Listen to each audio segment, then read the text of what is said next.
Okay, in chapter 10, we are going to begin our work with quadratic functions.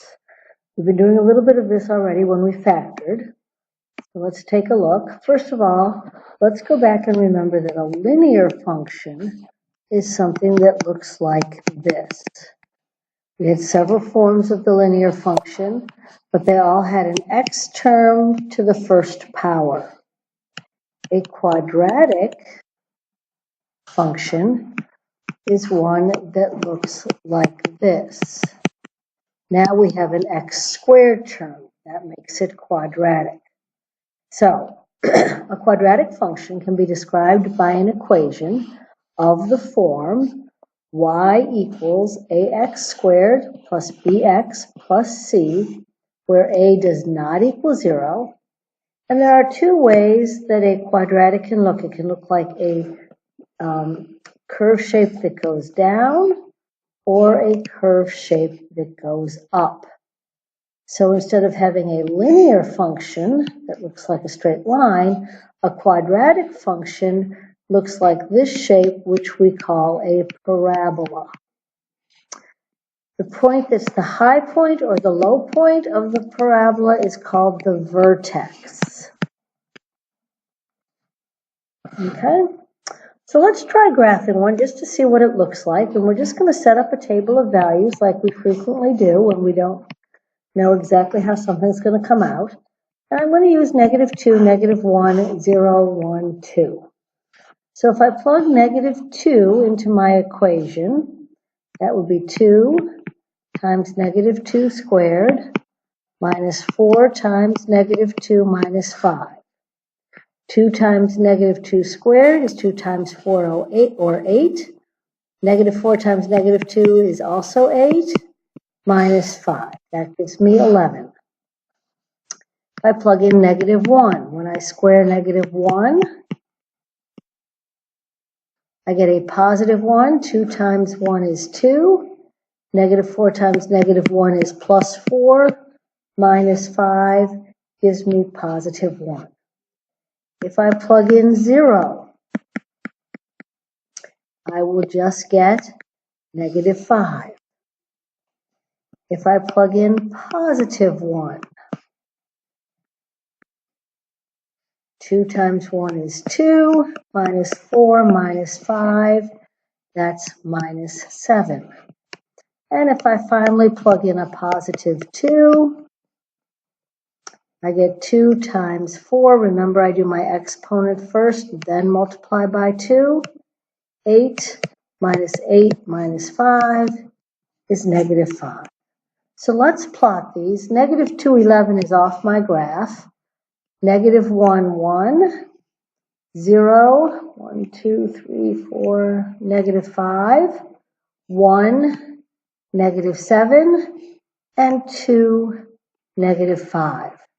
Now, if I had gone on and graphed 3, 2 times 3 squared is 18, minus 4 times 3 is minus 12, minus 5, that's going to give me another positive 1. You can see that this graph is symmetrical. And we connect it with a nice smooth curve. Don't connect it with a pointy line at the bottom. It does not come down to a point. Okay, don't do that. Make it a nice little curve at the bottom. Okay, let's try another one. So, So we're going to put in our ordered pairs again. -2, -1, 0, 1, 2. Be very careful of this negative sign in front. That says to do the opposite of our x value squared. So the first thing I'm going to do is square -2, which gives me a positive 4, and then the negative sign in front. Oops. That's a -13. Try some of the other values on your own. Plug in -1, see what you get. Plug in 0 and see what you get, and then keep going. Okay, I got -6, When I plugged in 0, I got -1. When I plugged in 1, I got 2. And when I plugged in 2, I got 3. So, -2, -13, way off the graph. -1, -6 is here. 0, -1, 1, 2, 2, 3. Well, it looks like it's starting to curve this way, but I don't have my turnaround yet. A parabola, remember, has to either go like this or like this. So I don't have enough points here. I'm going to keep going. When I plug in 3, I'm going to get -9 plus 12 minus 1. That's a +2. There's my turnaround. And now I can connect in, again, a nice smooth curve. So one of the important things we have to watch out for when we graph a parabola is that we have both sides of the curve. When I had quit at x equals 2, that wasn't enough. I had to keep going further until I got the rest of my curve. All right, let's put down some information here. Maximum and minimum values. If a quadratic function has a leading coefficient that is positive, in other words, if a is greater than 0, then the parabola opens up, and the vertex point, that turning point, is a minimum value. If a quadratic function has a leading coefficient that is negative, a is less than 0, then the parabola opens down, and the graph has a vertex that is a maximum value. So our first graph, y equals 2x squared minus 4x minus 5, opened up because it started with a positive. My second graph, y equals -x squared plus 4x minus 1, opened down because the coefficient was negative. Remember, on our linear equations, I'm going to relate everything back until we get comfortable. When we looked at our leading coefficient, if the slope was positive, it went up. If the slope was negative, it went down. Now, if the leading number, and this is not the slope anymore, is positive, we go up. If the leading number is negative, we go down. Okay? Symmetry. Symmetrical figures can be folded in half, and each half matches exactly.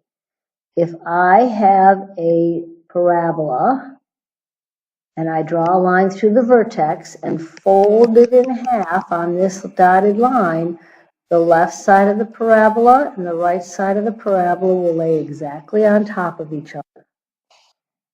The axis of symmetry, or the line of symmetry, that's this vertical line, splits the figure into two symmetric parts.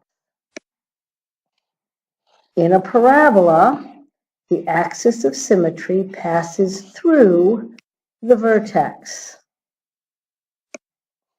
And in a parabola, the axis of symmetry can be found by using the formula x equals -b over 2a.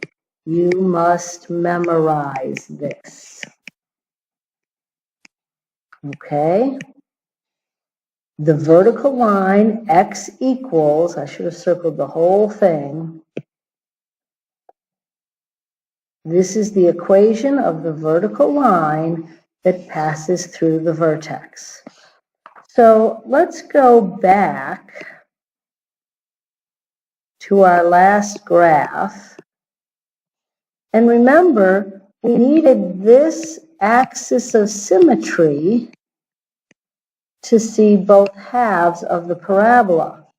So if I had started with my equation for the axis of symmetry and put that in first, x equals negative, there's my b value, over 2 times -1, which is my a. Negative 4 over negative 2 is 2. X equals 2 is my axis of symmetry, and 2 is the place in my table where I start to go from rising to falling. So let's see how this helps me setting up my table. So we're going to use the axis of symmetry and a table of values to graph this. So the first thing we'll do is say x equals negative b over 2a. In this parabola, a equals negative 3, b equals negative 6, c equals 4.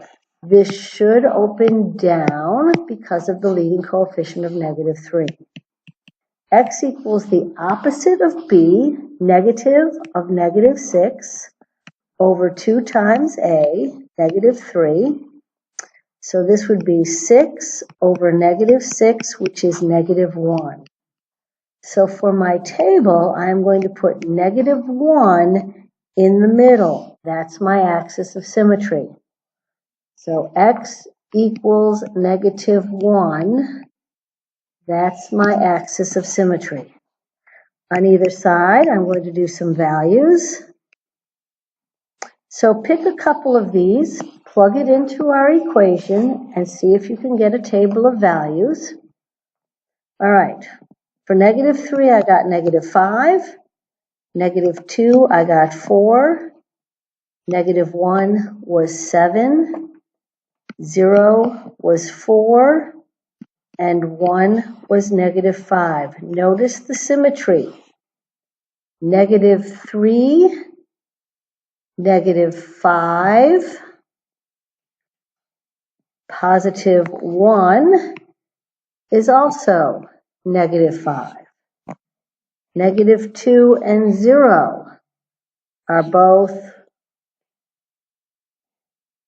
are they positive 4? Wait a minute, I think I copied my, let me double check. Negative 3, oh yeah, they are positive 4, way up here. There we go. And negative 1, 1, 2, 3, 4, 5, 6 is at 7. So if I connect these again with a smooth curve, it's a very steep, skinny parabola, but that's the equation and that's the graph of the parabola. If you had trouble getting these table of values, try them one more time, see if you can get the values I did, and ask me in class. I'll do a few on the board for you. But that's the idea. We're first going to find our axis of symmetry.